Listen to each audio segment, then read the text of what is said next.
Today on the Life Surfing Podcast. Overtaken by the past as well as from previous judgments. And only through your deliberate and ongoing initiative to come again and again and again to the present and not falling into any kind of fighting, any kind of complaining, any kind of bitterness. You are able to allow this deepening of the awareness process.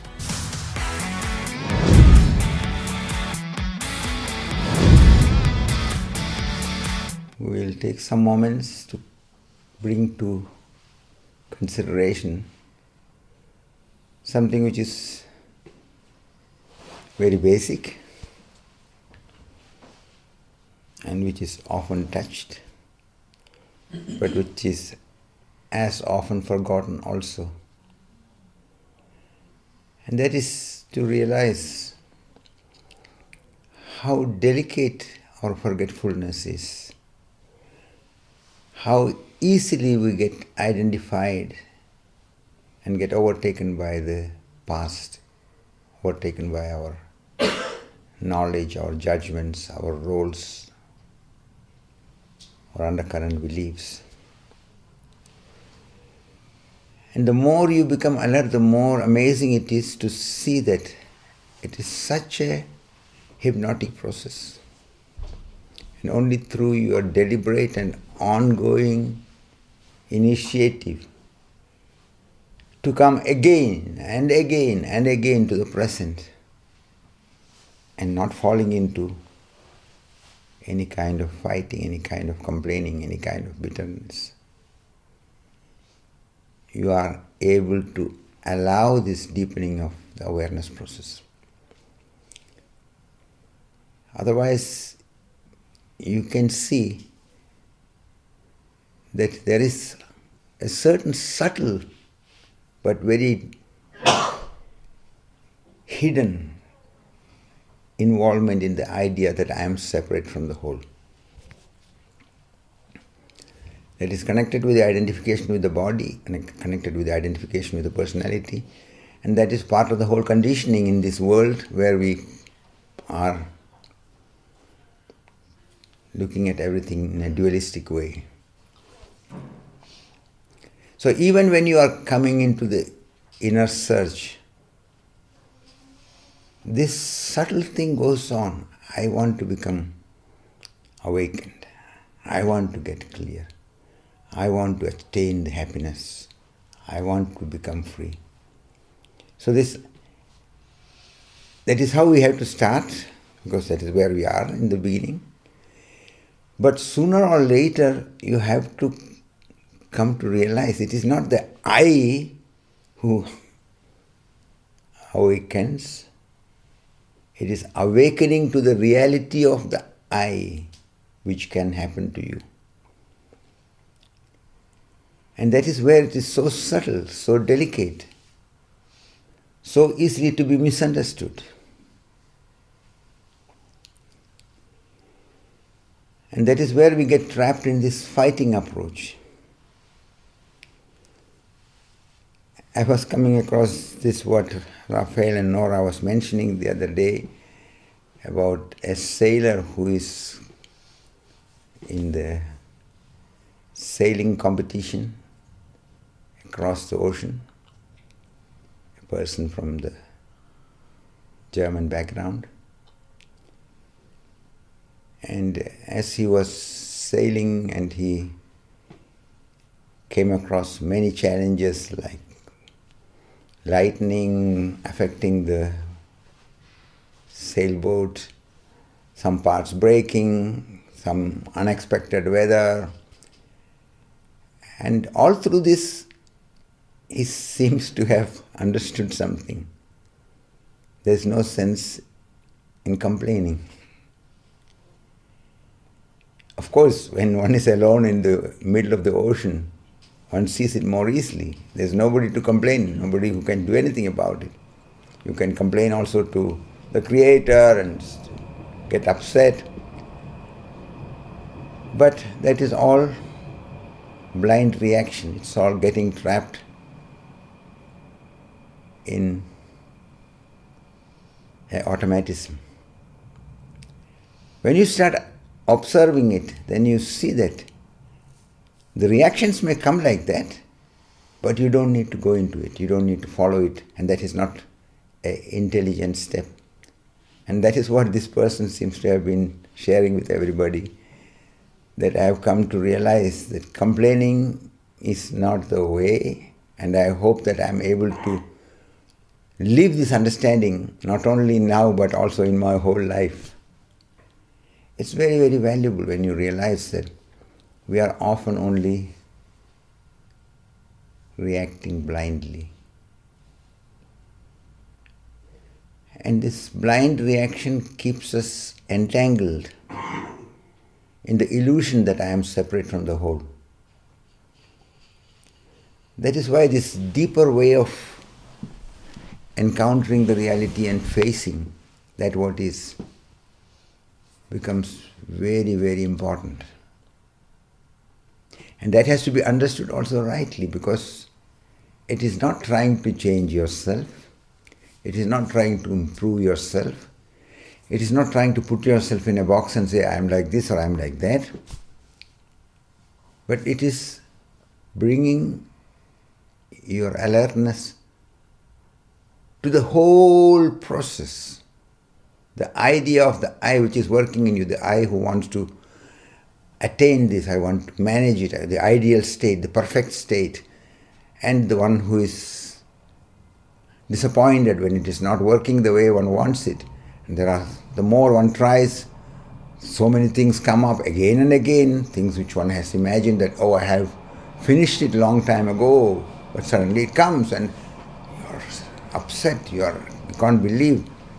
So one almost starts getting so lost, because the more alert and aware you become, the more traps you see. And you think that, oh, I am a hopeless case. Everybody else seems to be having it easy and good, but me, I am so trapped, so in such entanglement. Because you see more. The more aware you become, the more deeply you see the entanglement and the interconnected factors. And that is why you can also go beyond it, because you are able to see that. But you have to continue to approach it in the right way. Don't fight. Don't go with it. Don't fight against it. Don't try to change it. Instead, look at it in its wholeness. When irritation is coming, when anger is coming, when thoughts are arising, when any pain or bitterness is arising, not only look at that what is on the periphery, but also at the whole structure, what is undercurrently there. As I have indicated to some of you in the seminar, that look at the expectations, the longings, the attitudes, the wish which is behind all these shadow processes. And bring the attention in this way without identifying with it. You will let it arise, let it become as transparent to you as possible, and let it pass by. And this is the clue. This is something very, very basic, although it is very simple when you understand it. But till you understand it and bring it into practice, it looks like, yeah, I am doing all that. No, you have to go one step deeper inside. So that you are not trying to define yourself, you are not trying to put yourself in a box and say, I am this or I am that. That tendency is to fix yourself, to make a knowledge of it, and going on judging yourself. You have to bring our attention to the whole process. That is why see all that without identifying with it. Let it come up, let it pass by. And then a moment will come, you see that you are here in the moment, seeing all these things, but you are not trapped in it. You are not affected by it. And that is where you see that your life energy is not getting entangled in it. Otherwise, automatically, unconsciously, it goes into these reactions, and when you are going with it blindly, fighting against it blindly, identifying with it, then again you get trapped. But instead, when you are simply being present to the whole process, also the undercurrent factors which are working in you, not choosing one against the other, not trying to be good, not trying to be bad, and all the judgments which are arising, watch it. So in this way, you are like a non-interfering witness. This is what witnessing means. You are not identified with it, you are not trying to change anything, you are not interfering with it. This is what is indicated with the orientation in the Zen background, the mirror-like consciousness. Practice it. It's not enough when you hear it so many times and say, yes. It is through the practice, your ongoing orientation to bring it into living, that you realize what it actually is and what its implications are. And this is the beauty when you don't give up. You continue even when it looks so difficult, so dark, so impossible. Don't give up. Because as you can see, it is like all these patterns, all these thoughts, all these which arise in you are like different machineries around you, different patterns which can be activated through your feeding of the life energy. For practical understanding, you can see it like this. Around you there are electrical lamps, electrical machines of different kind, vacuum cleaner, toothbrush, electro hair, and the dishwasher, all this. But they all can operate only when it is connected to the electricity. When you disconnect the electricity, they don't operate. And in a certain sense, all that what we have as thoughts, feelings, reactions, they all starts operating because we are consciously or unconsciously, directly or indirectly feeding the life energy like the electricity, the current, to these patterns. And when you are not interfering, just watching, just being present, just being wakeful, watching also your helplessness, your hopelessness, the panic feelings, this feeling of emptiness, the feeling of abyss, the feeling that there's no ground under the feet, and all that arises. You can watch all that. Don't identify with it. Don't go with it. Don't go against it.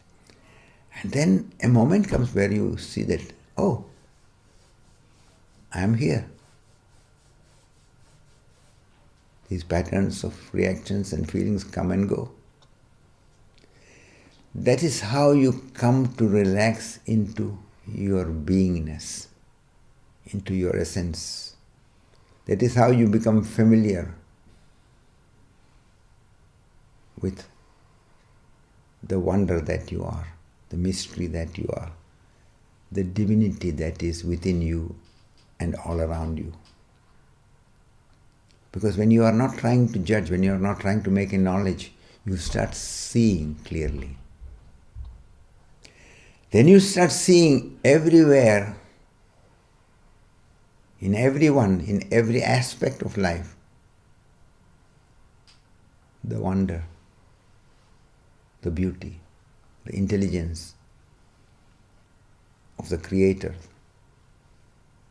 of the creation, of that what we cannot define it into any words and concepts, which we attempt in different ways to indicate through some expressions, whether it is saying the mystery behind everything, or the divinity behind everything, or you give it more expressions which are used, godliness, Allah, Ishvara, the Great Spirit, Tao, or as Buddha was trying to just indicate it in a very different way, saying Shunyata, because Shunyata, when you translate it, it is referring to a state of emptiness, because there is no definable conceptual aspect to settle with there. You become aware of a deeper dimension of your reality. What is your home? What you are. But this is a courageous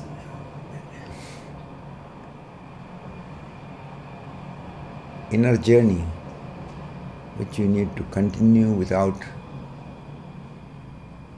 resignating, with all the intensity, with all your heart, with all your intelligence.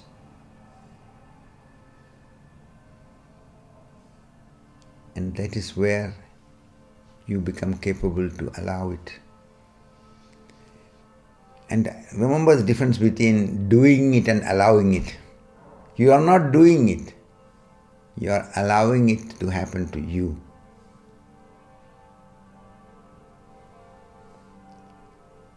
That is why expressions like that it is divine grace,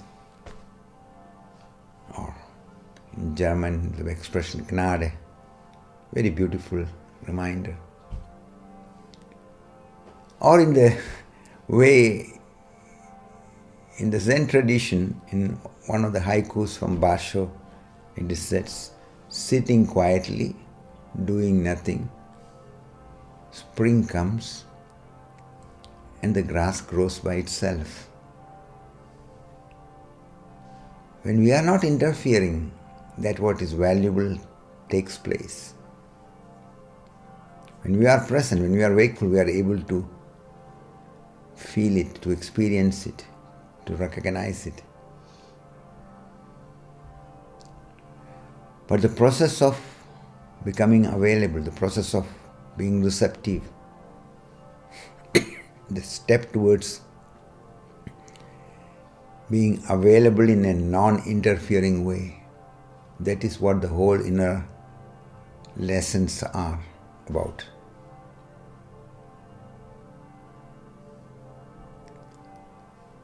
So this will be valuable when you bring it into your consideration and bring it into practice.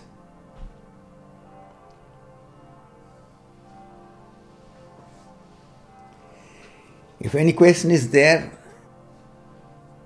we can still take some time for it.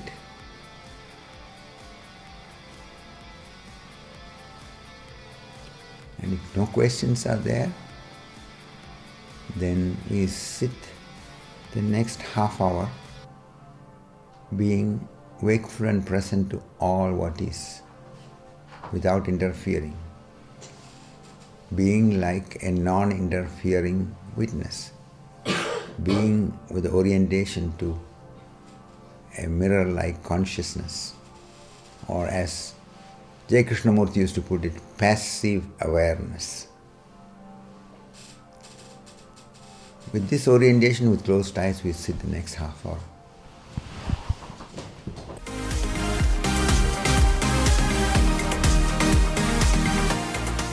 The Life Surfing Podcast will be back next week. In the meantime, make sure that you're following us right here on Spotify,